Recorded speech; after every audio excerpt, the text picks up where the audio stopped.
વલસાડ અને નવસારી જિલ્લામાં લગભગ 40 વર્ષ ઉપરાંતથી અવિરતપણે પ્રસિદ્ધ ગાયનેકોલોજિસ્ટ એવા ડોક્ટર પરસી ખરાસની સેવા રહી છે. આજે દિશા ન્યૂઝ ખાસ એમની મુલાકાતે આવ્યું છે.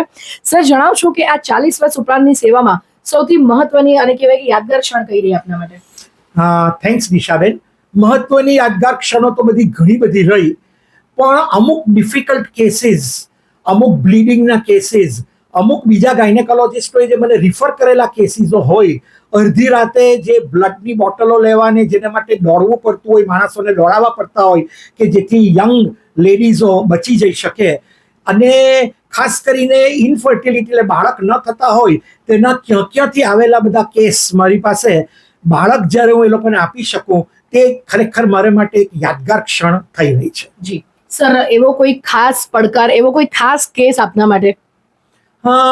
દિશાબેન, આટલા 40 વર્ષમાં તો એવા બધા ઘણા કેસો આવી ગયા, પણ એવા અમુક યાદગાર કેસો એવા હોય છે કે જેમાં એટલું બધું સિવિયર બ્લીડિંગ હોય કે હજી તમે ઓપરેશન કરો તે ત્યાં સુધીમાં પણ પેશન્ટ એકદમ કોલેપ્સ જેવું લાગે તમને. તો તે સમયે તમારે અને તમારા એનેસ્થેટિસ્ટ કલીગે જે પ્રમાણે કાર્ડિયક મસાજ આપવો પડે, પેશન્ટને બ્લડ આવે ત્યાં સુધીમાં કોઈ પણ રીતે બાટલા ચડાવીને રિવાઇવ કરી નાખવું પડે, એવા બધા યાદગાર કેસો તો બધા ઘણા છે. ઇન્ડિવિજ્યુઅલ કેસો વિશે બોલવાને માટેનો આજે એટલો સમય નથી. જી સર, મહિલાઓમાં અત્યારના કહેવાય કે યુગમાં, જનરેશનમાં સૌથી વધારે સમસ્યાઓ કઈ હોય છે?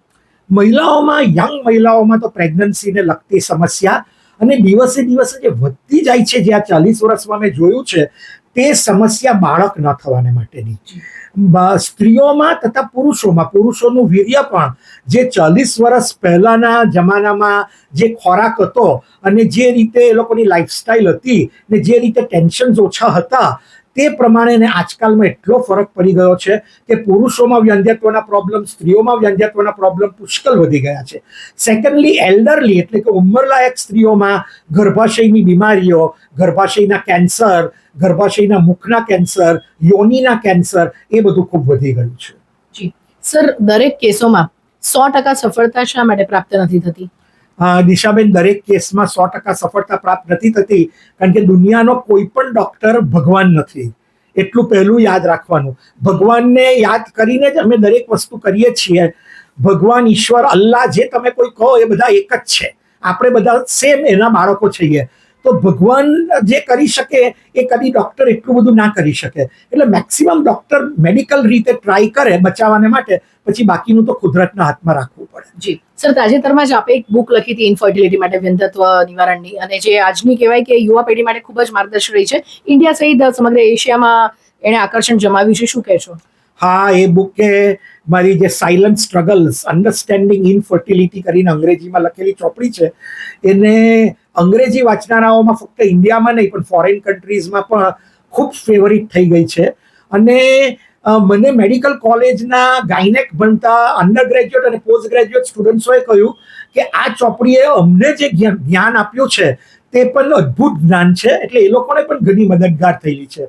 બસ હું એટલું જ ઈચ્છું કે ભવિષ્યમાં આ ચોપડીની ગુજરાતી, હિન્દીમાં બી આવૃત્તિઓ નીકળે, કારણ કે ઘણી બધી રિક્વેસ્ટ મને આવે છે જે અંગ્રેજી નથી જાણતા એ લોકોને, તો એ લોકોને માટે બી ઘણું સારું રહેશે અને એ લોકોની લાઈફ બી ઘણી ફલદ્રુપ રહેશે. જી સર, આની સાથે એક છેલ્લો પ્રશ્ન આપને પૂછું છું, કારણ કે ખૂબ જ જરૂરી છે કે આજના યુવા પેઢીના ડોક્ટર્સો અને સમાજને શું સંદેશો આપશો? આજના યુવા પેઢીના ડોક્ટર અને સમાજને મારો મેઇન સંદેશો તો એ કે તમારું હૃદય જે કહી તે પ્રમાણે ટ્રીટમેન્ટ આપો. તમે કોઈ પણ જાતની એવી ટ્રીટમેન્ટમાં ના પડો કે પેશન્ટને મોટા ખર્ચામાં પડવાનું થાય. કોઈ પણ જાતની એવી ટ્રીટમેન્ટ ના આપો કે જેથી પેશન્ટ લાંબો સમય સુધી દવાખાનાઓમાં ઘસડાયા કરે. એવી રીતે ટ્રીટમેન્ટ આપો કે બિલકુલ ઓછા ખર્ચામાં, જેમ કે ફોર એક્ઝામ્પલ મારી હોસ્પિટલમાં બી મેં એવા વોર્ડ ચાલુ કર્યો છે કે પેશન્ટને બિલકુલ ઓછા ખર્ચામાં દરેક જાતની ટ્રીટમેન્ટ મળી રહી. એટલે એવું મહેરબાની કરીને એક તમારે માટે એક દ્રઢ નિર્ણય રાખો. મોટે ભાગના ડોક્ટરો આ જ પ્રમાણે કરે છે અને ઘણા સારા છે. હવે અમુક વસ્તુ તો અમુકને માટે કહી ના શકાય, પણ દરેકને મારી આ જ સલાહ છે કે એવી રીતે કરો કે દર્દી તમને જિંદગીભર યાદ રાખે.